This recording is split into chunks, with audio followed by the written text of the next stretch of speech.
Colonel Jean-Luc Lefebvre, bonjour. Bonjour. Merci d'être avec nous, ancien officier de l'armée de l'air, aujourd'hui chercheur en stratégie, auteur aussi de ce livre, Comprendre justement la guerre en Ukraine aux éditions du Net. Alors Emmanuel Macron, je le cite, qui peut croire que la Russie va s'arrêter à l'Ukraine? Il a rappelé le cessez-le-feu, d'ailleurs, des accords de Minsk en 2014 après l'annexion de la Crimée. Aujourd'hui, on ne peut plus croire la Russie, colonel. Est-ce qu'il a livré, le président, hier, un discours de vérité pour vous? Oui, tout à fait. Il faudrait tout de même mettre une nuance. La nuance entre la situation aujourd'hui et le court terme Oui, et le moyen long terme. Le président, tel que j'ai perçu son allocution, s'est plutôt placé sur le moyen long oui. terme. Il a quand même évoqué la mise en place de forces européennes en garantie d'un traité de paix, enfin d'une Ou d'une paix, trêve peut-être. si Ouais. le plan de Trump était adopté. Euh, il y a deux hypothèses aujourd'hui. Où le plan de Trump est adopté, il y a un cessez-le-feu, une trêve, et des discussions entre la Russie et l'Ukraine quand même. Il faudra bien qu'ils en viennent à discuter directement, sous l'égide des États-Unis, avec ou sans les Européens, certainement avec. Et ça peut prendre un certain temps, pendant lesquels les combats seraient gelés. Oui. Après, donc ça, ce serait la bonne chance que ça dure pour qu'il y ait une paix qui se construise. L'autre possibilité, on sait très bien que Trump est versatile et l'accord peut ne pas se faire. Et si l'accord ne se fait pas, l'Ukraine va se retrouver seule face à la Russie. Et à ce moment-là, les Européens doivent venir tout de suite en soutien de l'Ukraine. Oui. Donc il faut avoir quand même ces deux hypothèses, ces deux possibilités pour l'immédiat. Maintenant, pour le long terme, ce qu'a dit le président est tout à fait correct. Il faut se préparer à une attaque de Oui. la Russie contre l'Union européenne, attaque qui a déjà commencé dans la guerre hybride, comme il l'a expliqué, sur les réseaux, en coupant les câbles transatlantiques, etc. Alors, de l'autre côté de la frontière, eh bien, le Kremlin a réagi aussi par la voix de son porte-parole Dimitri Peskov il y a quelques minutes maintenant. Je le cite, ça donne le sentiment, ce discours, que la France veut que la guerre continue. C'est ce qu'il a déclaré. Il a aussi dénoncé ce qu'il appelle un discours très conflictuel à l'égard de la Russie. On ne pouvait pas, évidemment, avoir d'autres réactions du Kremlin ce matin. Oui, mais là encore, il y a une confusion entre le court terme et le long terme. Le discours du président Macron, il était surtout axé sur le long terme. On voit que la Russie monte en puissance. C'est pas pour aller compter fleurette. Hein.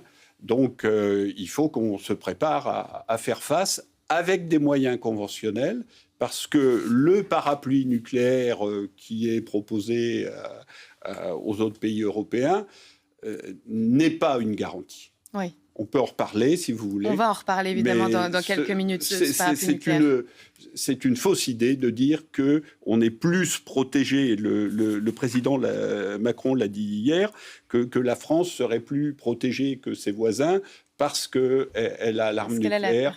La dissuasion, pardon. Je ne souscris pas à cette affirmation.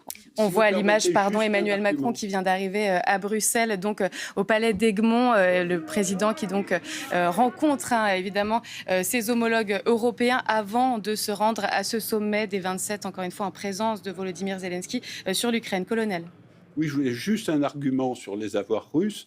La Russie a déjà infligé à l'Ukraine à peu près 3 fois plus de destruction, de pertes dans des maisons, tout ça, que les avoirs russes. Donc, il peut être justifié de figer, de récupérer ces avoirs russes qui pourraient être plus tard être déduits des dommages de guerre demandés à la Russie. Donc, en droit international, c'est pas complètement impossible de prendre ces avoirs russes comme, on peut dire, une avance sur les dommages de guerre. Il a raison de le rappeler, colonel, que c'est lui qui seul peut activer le bouton nucléaire. Oui, ça c'est très clair, c'est pas discutable et les intérêts, ce qu'on appelle les intérêts vitaux de la France, sont très imbriqués aujourd'hui avec les intérêts vitaux de l'Union européenne. Donc que la dissuasion soit mise au service de l'Union. Mais moi, je voudrais m'inscrire en faux sur ce qu'a dit le président Macron en disant que notre dissuasion nucléaire nous protège plus que les voisins. C'est faux pour deux raisons. La première, c'est que la dissuasion nucléaire ne nous protège pas de toutes les menaces de la guerre hybride, qui ont déjà été évoquées sur les réseaux, etc., et du terrorisme. La dissuasion est impuissante face au terrorisme. Deuxièmement, moi je pense que c'est notre position géographique à l'extrême ouest du continent européen qui nous protège bien plus que la dissuasion nucléaire. Je vais prendre un scénario. Supposons que la Russie attaque un des pays baltes, envahisse un des pays baltes. Est-ce qu'on utilise la dissuasion nucléaire ? Si on l'utilise, qu'est-ce qui va se passer ? On va envoyer une bombe nucléaire sur une ville russe, et la France va être complètement éradiquée, parce que les Russes ont beaucoup plus d'armes nucléaires que nous, et Poutine n'hésitera pas à utiliser l'arme nucléaire. Et la guerre nucléaire n'a jamais été aussi proche de nous qu'aujourd'hui, à cause du président Poutine, parce que le président Poutine a inversé la dialectique de la dissuasion. Il a, en 2022, envahi l'Ukraine et il a dit tout de suite, attention, l'OTAN, si vous intervenez, moi j'utilise l'arme nucléaire. Alors que normalement, la dissuasion, c'est quand l'intérêt vital du pays est fait pour se défendre. Est engagé. Et lui, il utilise la dissuasion pour protéger l'agresseur et non pas pour défendre l'agressé. Et le président Poutine est quelqu'un qui n'hésitera pas à utiliser l'arme nucléaire parce qu'il a un profond mépris pour la vie humaine. Il suffit de voir comment il engage ses soldats et il les envoie au massacre. La dissuasion n'est pas que nucléaire. Nous pouvons construire une dissuasion conventionnelle si on monte la puissance des armées européennes. La force ne prime-t-elle pas sur le droit à l'heure actuelle ?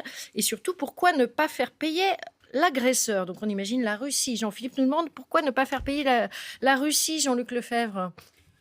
Écoutez, ça c'est la logique. À la fin de la Première Guerre mondiale, l'Allemagne a dû payer des dommages de guerre qui l'ont complètement ruinée et qui ont contribué finalement à la montée la Seconde Guerre mondiale. Et à la Seconde Guerre mondiale. Alors, il est évident qu'il faut faire payer l'agresseur, mais il faut avoir les moyens de faire payer l'agresseur. Et avoir les moyens de faire payer l'agresseur, c'est gagner la guerre pour l'Ukraine. Sinon, l'agresseur va... Il n'y aura pas moyen de contraindre, il n'y aura pas d'effet contraignant, il n'y aura pas de moyen de contraindre la Russie de payer quoi que ce soit à l'Ukraine. Pourquoi ne pas utiliser les fonds russes gelés pour armer l'Europe ? Oui, alors à ce sujet-là, c'est une excellente idée. Et on l'a déjà évoqué précédemment, les Russes ont infligé à l'Ukraine des destructions pour 800 milliards d'euros. Ouais. Et donc, les avoirs russes, c'est 300 milliards d'euros. On peut très bien utiliser ces avoirs russes pour aider l'Ukraine. Et ces avoirs russes viendraient en droit international en déduction des dommages de guerre que l'agresseur, c'est-à-dire la Russie, serait tenu de payer à l'Ukraine à l'issue du conflit. Pensez-vous que l'Europe ait quelque chose à craindre de la Russie, en sachant que ça fait 3 ans, finalement, qu'elle est en difficulté en Ukraine ? Alors, moi, je crois que la Russie a à craindre de l'Europe. Parce que la Russie est en difficulté depuis 3 ans en Ukraine, n'arrive pas à envahir ce petit pays qui est l'Ukraine par rapport à la grande Russie. Et l'ensemble des forces européennes disponibles sur le continent sont suffisamment aujourd'hui dissuasives pour que la Russie nous attaque aujourd'hui. Je parle d'aujourd'hui, du court terme. Maintenant, dans le long terme, si la Russie se réarme comme elle en a l'intention, et si l'Europe ne fait rien, là, il y aura peut-être des inquiétudes à se faire si les Américains, en plus, lâchent l'Europe. Que faudrait-il donc pour se protéger de la guerre hybride, c'est-à-dire les réseaux sociaux, la désinformation, la propagande? Oui, alors ça, c'est une excellente question parce que la Russie a déjà déclaré, enfin, la guerre ne se déclare plus, mais la Russie a déjà des actions de guerre hybride contre l'ensemble des pays européens. Hein. Alors, il faut renforcer la cybersécurité, ça c'est la première des choses. Il faut renforcer nos protections au niveau des médias, au niveau de l'influence russe auprès des différents États européens. Il faut renforcer la surveillance dans ce qu'on appelle les espaces fluides, c'est-à-dire les mers, les airs et l'espace exoatmosphérique, où la Russie mène des actions. Hein. On a des preuves d'agression de la Russie sur des satellites militaires français. Donc, il faut se protéger dans tous ces champs-là dès aujourd'hui, parce que nous sommes aujourd'hui attaqués déjà. Quels pourraient être les impacts économiques d'une augmentation du budget de la défense? Pour 1 euro d'investi dans l'achat de défense, dans l'industrie de l'armement, il y a 1,3 € de généré dans l'économie nationale. Alors, donc, on l'a pas fait avant. L'investissement de défense, c'est aussi un moyen de relance de l'économie nationale.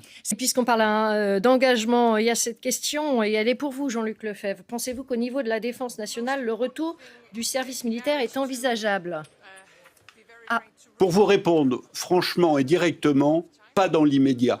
En revanche, il y a un effort à faire pour monter une réserve citoyenne.